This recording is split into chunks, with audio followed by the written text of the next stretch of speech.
Hey folks, we're live on Instagram, we're live on Facebook, and I am live here with Dr. Mark Hyman. It's been a little while. Hello, Mark. Hello. So what we do here at Elephant is we do a conversation. We try to walk our talk, like the name of the little talk show series, and actually listen and be present. And Mark is one of these amazing people. I was just saying I idolize him because he takes what's important and he makes it fun and accessible. So you have a new book coming out in just a few days. What's important that we need to pay attention to? Oh boy, what's important? Everything, because one of the things that I've experienced as a doctor over the last 30 years seeing patients is there's an invisible crisis going on now that links every other crisis that nobody's talking about, that if we were aware of, we could fix everything. I mean, and it sounds crazy, but it's actually true. And when like it's a linchpin for a whole bunch of it's like a thread that connects everything that's wrong with our society, and it's also the thing that's going to fix it. And what I'm talking about is food. It's both the cause of so many of our global issues, and it's also the cure, and it's the cause of our personal issues. So let me just sort of run through it to give you the big picture, because my book, Food Fix, How to Save Our Health, Our Economy, Our Planet, and Our Communities One Bite at a Time, lays this all out about what the problems are and how to fix them. That's why it's called Food Fix, not Food Apocalypse. And one question before you go in, is that subtitle, did you write that yourself? I did. I love it. Because it's actually grounded in specific. It's all these problems, but one bite at a time. That's right, one bite at a time. And so here's the deal. Our food system is driving all these problems. How? Well, the food we're eating is causing chronic disease. It's ultra-processed factory food that is 60% of our diet, kills 11 million people around the world, and makes 6 out of 10 Americans sick. I mean, we're worried about coronavirus.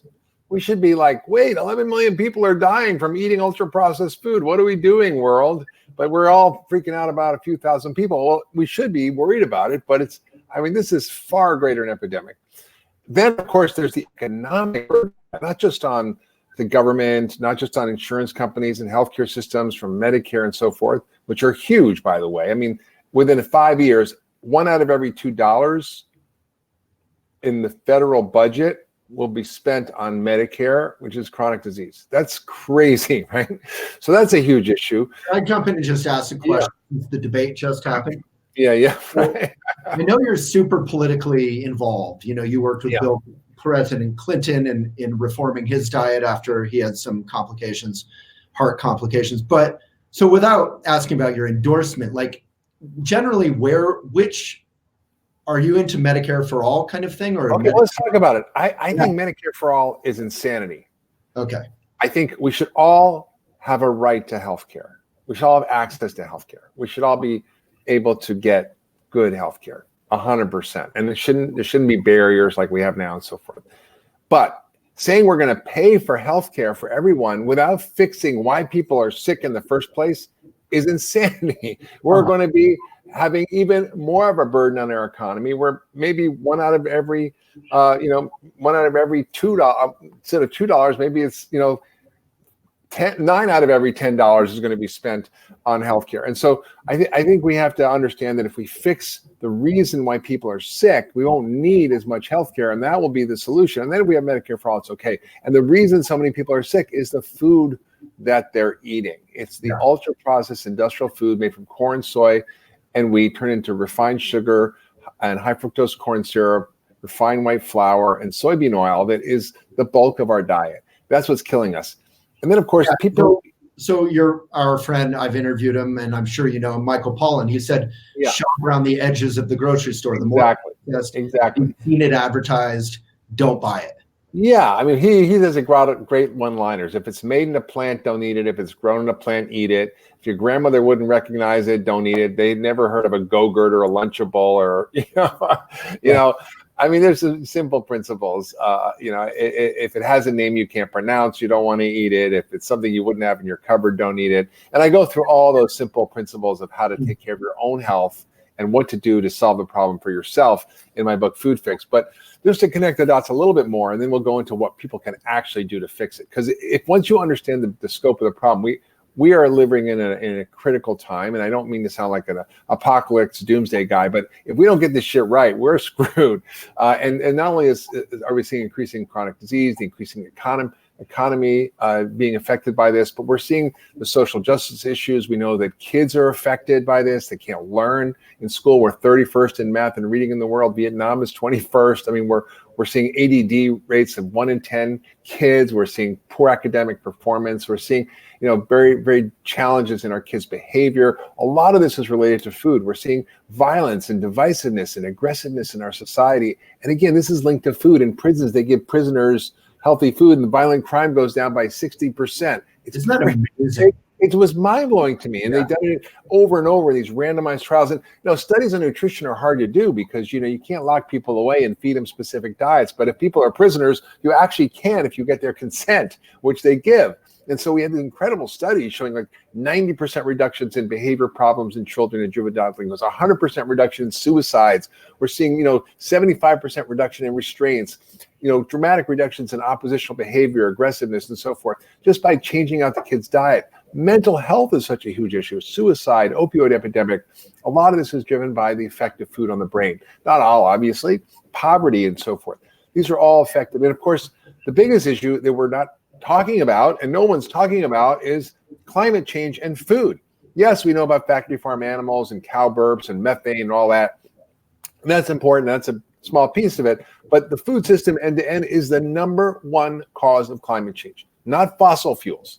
50% of climate change comes from our food system, about 30% from fossil fuels, through a whole different series of steps in the process, from deforestation to soil erosion to factory farms to food waste, transportation, storage, refrigeration. All those things are driving climate change.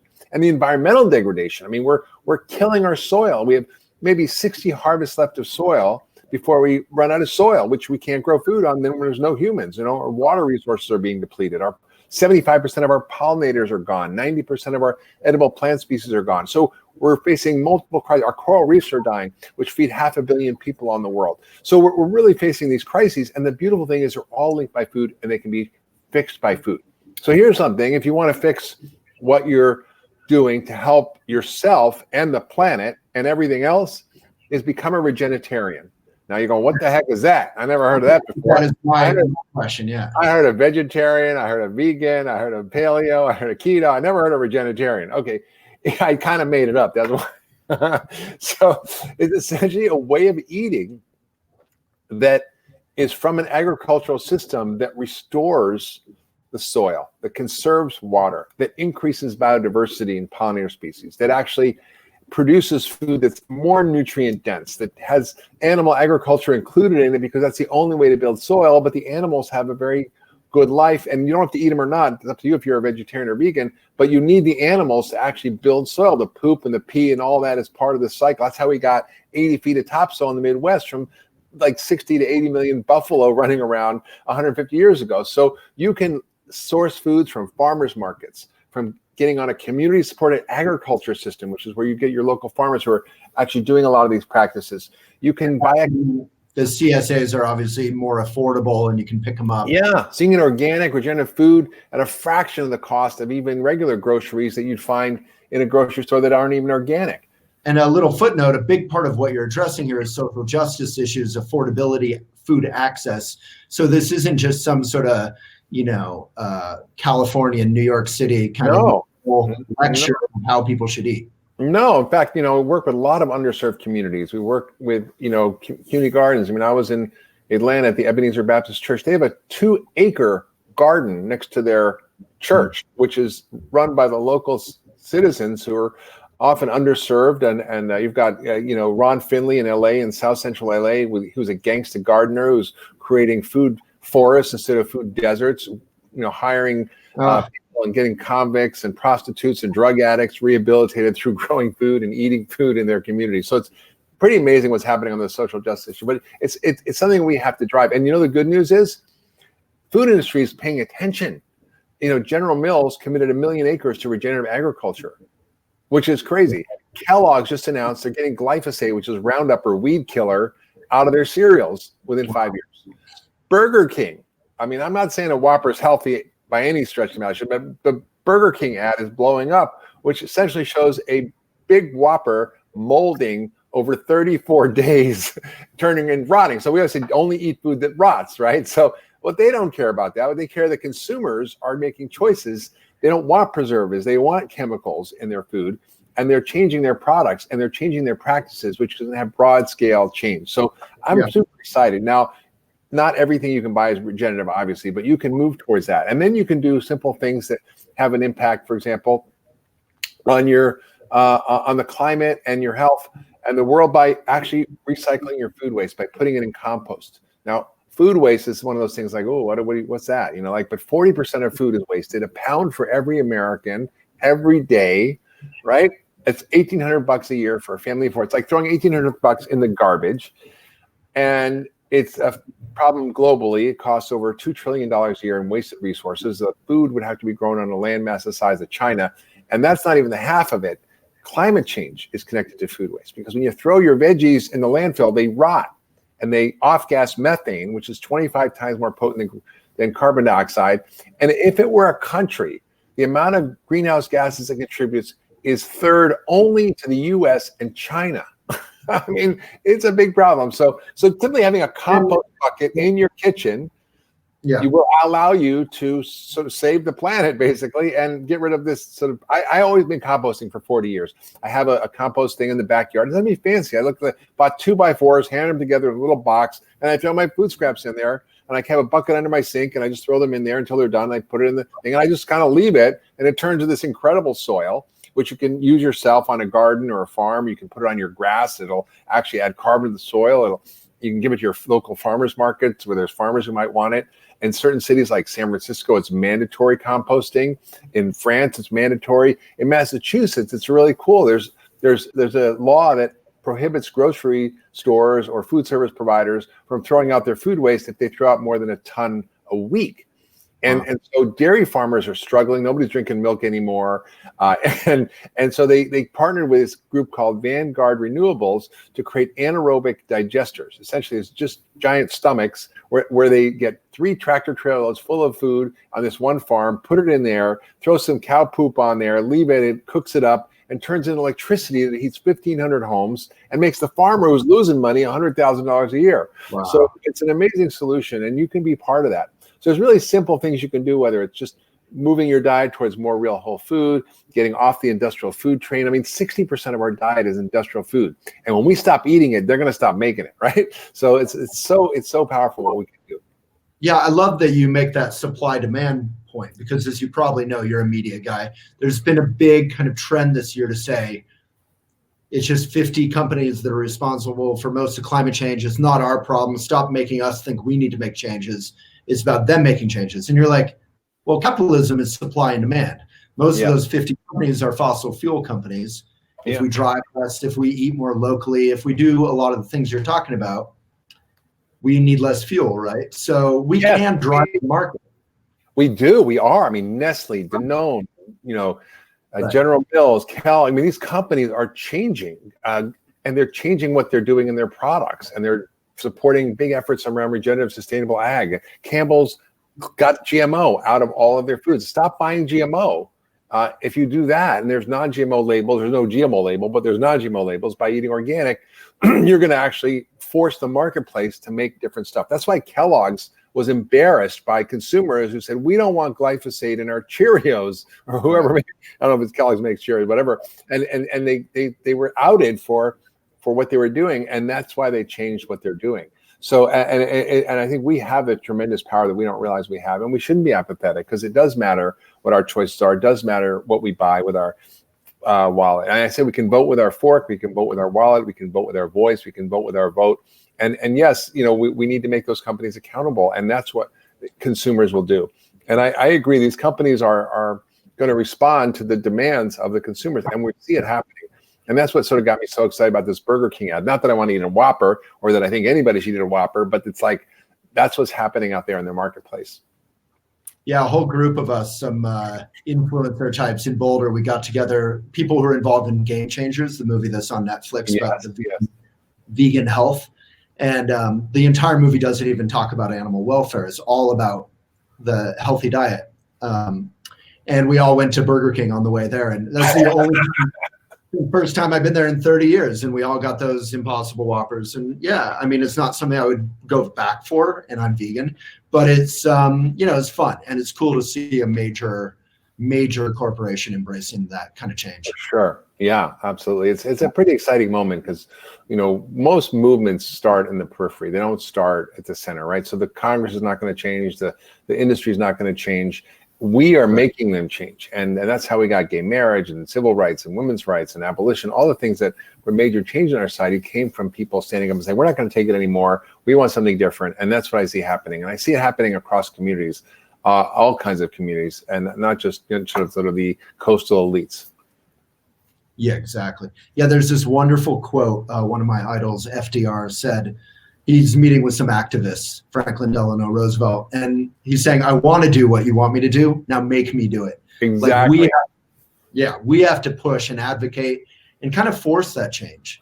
Yeah. Well, I'm actually. It's funny you say that because I wrote this book and I wanted to create a conversation about this, connect the dots, and empower people to make a change, and also advocate for policy change and advocate for business innovation, which is actually driving this. And I'll tell you a little story about this in a minute. But what happened is that this guy reached out to me who launched Bono's One campaign that raised $87 billion for poverty and AIDS in Africa through a nonprofit and an advocacy group that was essentially the most effective social movement in the last 20 years. And they're now working with me, and we've created a nonprofit and actually a lobby group, because there's 187 lobbyists for every member of Congress. Well, I'm going to become a lobbyist, and I'm going to be a lobbyist for the good guys about advocating, for the policy. And I met with Sam Cass recently, who was in the Obama White House and was really involved in food policy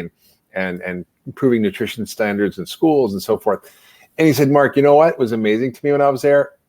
Every day, these lobbyists would come in with these briefing books, 50 pages, full of all the 50 regulations they wanted to do, all the legislative acts they wanted passed. In fact, the language in the legislation was already written. The rationale was there, and they'd give it to these lawmakers who are overwhelmed, and they would say, okay, this sounds good, and we'll do this. He said, in the entire time I was there, there was not one person that came in advocating for something good that was, reforming food stamps or improving food as medicine in Medicare, or helping with the SNAP program to reform this. I mean, it was staggering. And so I think, we all, whether we do it in our own kitchen, whether we do it on our windowsill with a little garden on our windowsill, whether we have a compost bucket, or whether we have a garden in our backyard, or join a community supported agriculture program, or whether we do some local efforts in our own schools, whether our kids go to school to improve school nutrition. All these things are laid out in the book and the action guide that comes with it. We can make a difference. And it's also, people do stuff with their money. I think people don't understand how powerful money is. My daughter was, at Standing Rock and was really upset about the Dakota pipeline and the sort of interruption of the Native Americans' land and so forth. And she said, look, I don't want my money in TD Bank anymore because they are funding the Dakota pipeline, and I'm going to take it out and put it in the credit union. And I'm like, people are acting with their dollars, and there's an incredible company called Good Money, which allows you to remove your money from traditional banking system and put it in basically a for good bank that is transparent 100%, that you can decide, well, I'm going to take my money, instead of having my money, which they basically take every $10 that you put in, they take $9 and they basically invest it or they loan it. Instead of it going to, deforestation or factory farms or whatever, I want to put it into a reforestation climate mitigation project in Brazil, or I want to put it in, a sustainable project that's going to help regenerative agriculture in some way. So there's so much opportunity if we actually take it. Yeah, it's wonderful. I mean, this book, I think the whole Summer Elephant, hopefully, you slow down a little, you read this book, you learn this stuff, and there's so much inspiration out there. I think, the people I talk to who are feeling like giving up or who are depressed, I'm like, there's so much good news out there. Oh my God. You just one bite at a time, like you're saying. Yeah, it's true. There's so much good news. It's really true. And I think that's to say that there isn't tons of bad news, but we can face that bad news. Like you went through the problem in the beginning. You're a good doctor. You went through the problem, and then you say, okay, who's inspiring? Those are my kind of idols. The people who are like, looking at the facts and saying, this is what we can do. Can I ask a little speed round of practical stuff? Sure. So you say one bite at a time. So regenerative, if I go to I'm in Boulder, Colorado, right? Very environmental town, but the farmer's market is just, half the year. If I go to our local grocery, which is wonderful, alfalfas, what am I going to find? Almost nothing's going to be regenerative. There's organic. It may not be labeled that. And regenerative is a sort of a new certification that's being proposed called regenerative organic. Yeah. And what regenerative means is a very specific way of farming that includes lots of different approaches, but it means using cover crops so you don't leave bare land for soil erosion. It means crop rotation, so you use different plants to feed the soil different nutrients so you enrich the soil. It means having special ways of using animals on a farm, moving them around in a specific way that will maximize the growth of the soil. Yeah. It means Joel Salatin, of course. Yeah, of course. Yeah. So that just rotating everything. Yeah, you can watch The Biggest Little Farm, which is a great documentary on what a regenerative farm is, which is a great inspiration. Like, if that's all that you do watching this, go watch it. Yeah. And there's also another movie called Kiss the Ground about this as well, so you can learn about it. There's sometimes they put animals in trees, so instead of a hazelnut grove, they'll put a bunch of chickens. The chickens will fertilize the ground. They'll eat the hazelnuts. Everybody wins. They get hazelnut money from the hazelnuts, and they get money from the chickens. They make money. And how do we find that stuff? Like, because at farmers market, maybe a small percentage in Boulder that's an environmental town. Yeah. That organic, let alone regenerative. I mean, start with organic, start with local as best as you can. And then online, you can find stuff. For example, Mariposa Ranch has regenerative meat where you can buy a cow share with somebody and it's less than the cost per serving of a McDonald's hamburger. So $8 a pound, which is basically, $2 for 4-ounce serving, which is affordable for most people. Yeah. You can go get it direct from the farm. So getting it direct from farmers, that's another great way. Working on just some of these sort of lateral strategies works. And it's, there used to be like 3 farmers markets in America. Now there's thousands and thousands. So as we start to ask for this, as we start to demand it, it's starting to happen. And it's happening, again, from the top down too. These big food companies, ag companies are starting to make a difference. Yeah. One thing my mom did back in the day when I was a kid is just go to the bulk aisle, right? And you're getting processed stuff. It's super cheap. You can even bring your own bags, so you're not using more plastic. You have a section on plastic. Tell us, why is plastic part of this? Why is plastic? Well, I love to hate it, but let's talk about, we all use it day to day, a lot at the grocery, a lot with our coffee. What's up with plastic? I mean, it's incredibly damaging to the oceans and the environment. I mean, the Great Pacific Garbage Patch is I think bigger than Texas. Yeah, has trillions of pieces of plastic. There's going to soon be more plastic in the ocean, pieces of plastic, than there are seafood, and there's microplastics that get in all the fish. And it's all made from petrochemicals. Dust. So the dust in like Colorado, there's microplastics in it. There's in the air. And it's a concern. And so there's a lot of sort of movement to try to reduce the use of plastic. And there's great recycling strategies. I mean, there's innovative companies doing great stuff. For example, there's a company that China said, we don't want any more recyclable. Everybody was saying there were plastics to China for them to recycle and use. Now they're like, we have enough. And so in the UK, a company was developed that takes plastic and turns it into super tanker fuel that then they sell to the super tankers, and the profits go for social good. So it's sort of a social entrepreneurship model, which is super cool. And so there's a lot of ways to sort of solve these problems that I see happening in business and innovation. Yeah. We really, I mean, I was in New Zealand recently, no plastic bags. I'm like, well, went to get my groceries. I had to buy these canvas bags. I think in New York, they're getting rid of plastic bags pretty soon too. So I think there's a lot of movement and there's a lot of municipalities. So if you are interested in these issues, whatever you care about, focus on that with your local government, with your local schools, with your local businesses. I mean, if you are belonging to an institution, for example, Cleveland Clinic where I work, they got rid of all the sugar sweetened beverages there. They're improving the food there. There's over 30 medical schools and universities where they've actually gotten rid of junk food in the hospitals and trying to improve nutrition. So that really matters, and we can actually be actors in that if we are part of one of those companies, or we're thinking about these issues, we can start to stand up and talk about it, and it makes a difference. And then we had a question. Someone was saying, "What you kind of touched on this? You're in New York, I think. If you live in an apartment, how do you compost? How do you do some of this stuff?" Well, it's great a question. So I right now I live in an apartment in Gramercy near Union Square. So they have a compost drop-off spot there. You can take your food scraps. They have in-apartment composter machines. You can buy them on Amazon, not that expensive. You throw everything in there. It's got a carbon filter so it doesn't smell, and it basically rots the food. You can either put it on a local community garden. You can give it to a farmer's market where they'll take it, or you can make use of it in any of those ways. And then if you in my new building, the same thing. There's a rooftop gardens where I'm moving to my new building, and there's a compost service in the building where you can take your food scraps and compost them in New York. And I used to make rooftop gardens all the time, like back in the day in the 70s. We built a whole bunch of rooftop gardens in Lower East Side. And so literally where I'm moving, when you get your apartment, you get a rooftop raised bed garden plot. It's pretty awesome.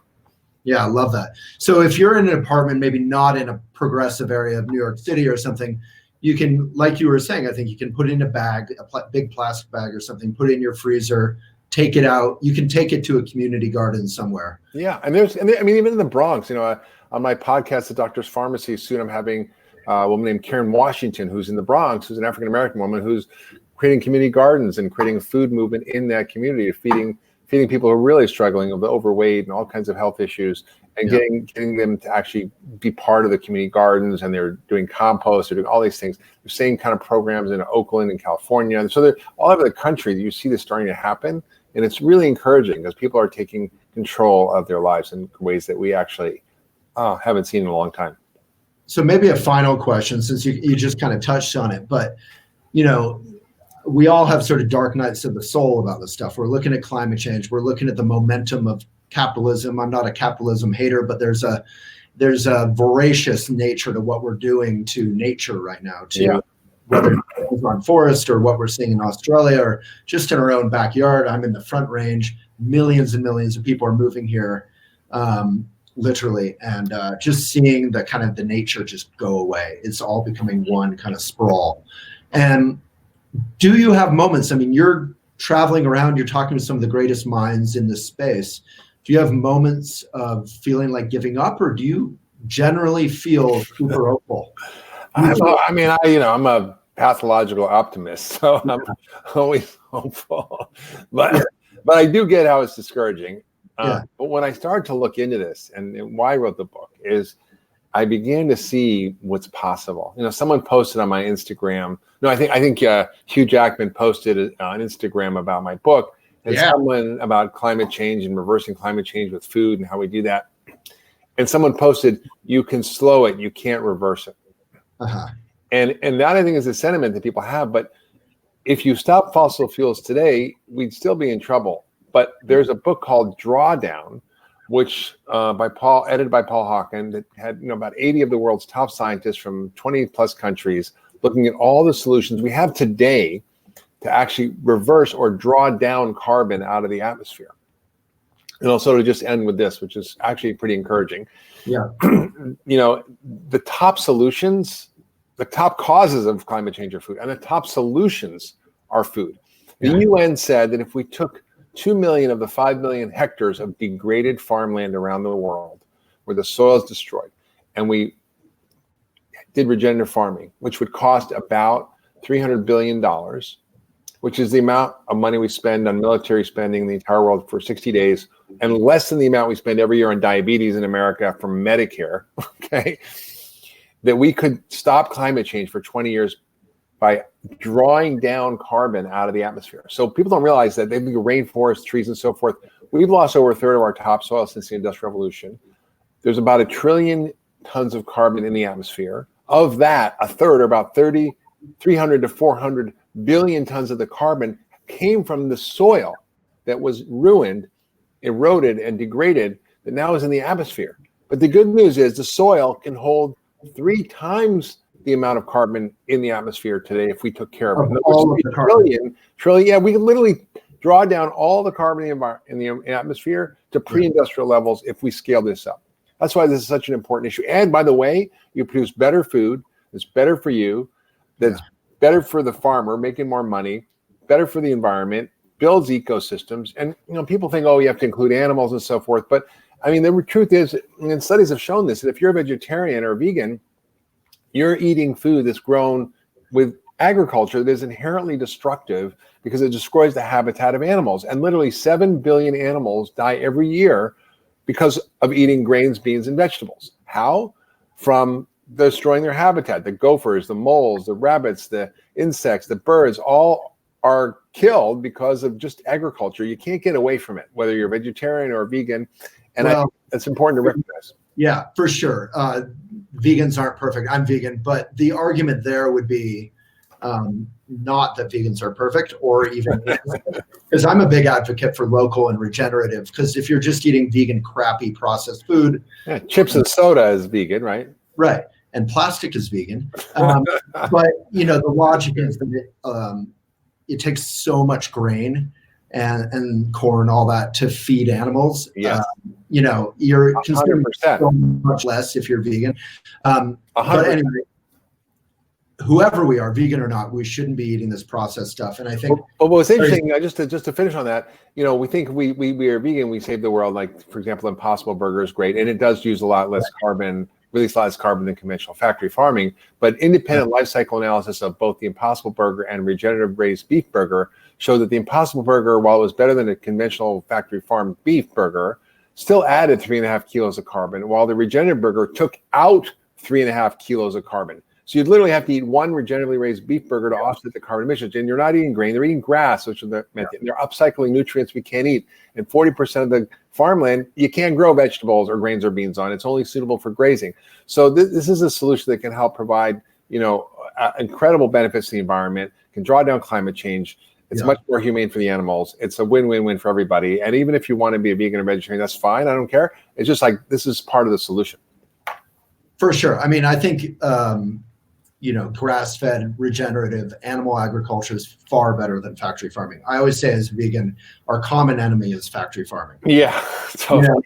We can argue about any animals ever getting killed till the day we die, but what's important is to get rid of processed factory farming now. We can all do that.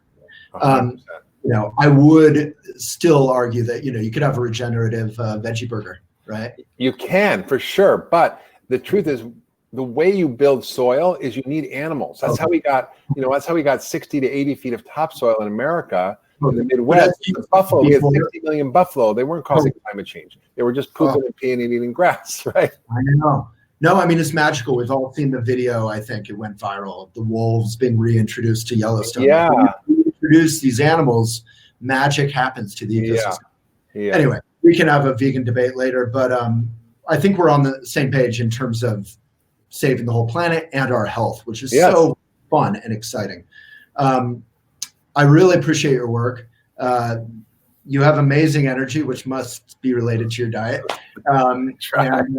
Thank you for serving the greater good. There's so many kind of people who I interview or write on Elephant who are, great at reaching millions of people, but there's a lot of extra stuff that comes with it, kind of ambition or ego. You're a New York Times bestseller, 9 times over? 12, I think. 12. Maybe 13 by Tuesday if you guys all buy books. We will. Come on, you know it. And, but you're really doing something that is helpful to all of us and accessible and practical and kind of fun, dare I say. True. So thank you. Yeah, and I'm donating the profits from this book to this nonprofit actually to get this campaign going. So I'm literally going to be working as a volunteer for the rest of my life to make this happen because I think it's that important. Cool. Yeah, a couple of years ago, I was at Natural Products Expo. Maybe that's when we last saw each other. I think it was after that. And it was the first year regenerative had been a big focus. This is an expo that features all the food that we find in grocery stores, basically. And there was this old farmer there. I don't know if you were there that year. And he went from being this old farmer who everyone had ignored because he was doing this weird regenerative thing.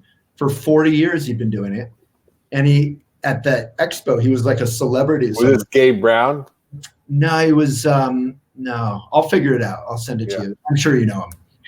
But yeah, amazing guy. Anyway, to another amazing guy, thank you. Thanks so much, Hyman. Great to see you again. And your book is out in a couple days. February 25th, available everywhere you get books. You can go to foodfixbook.com. There's incredible video I did on 5 steps to a healthier planet and a healthier you. You can get the action guide, so you can actually learn what to do and the resources and where to get all the, how do you buy regenerative, just to answer those questions. So it's all up there for you. So I'm a big Amazon hater. Can we pre-order it not on Amazon? Yes, please. Barnes and Nobles. You can get it on other platforms. And you can get it in a bookstore, local bookstores. There's still any around. So for sure. All right, Mark. Thank you so much. All right, thank you, guys.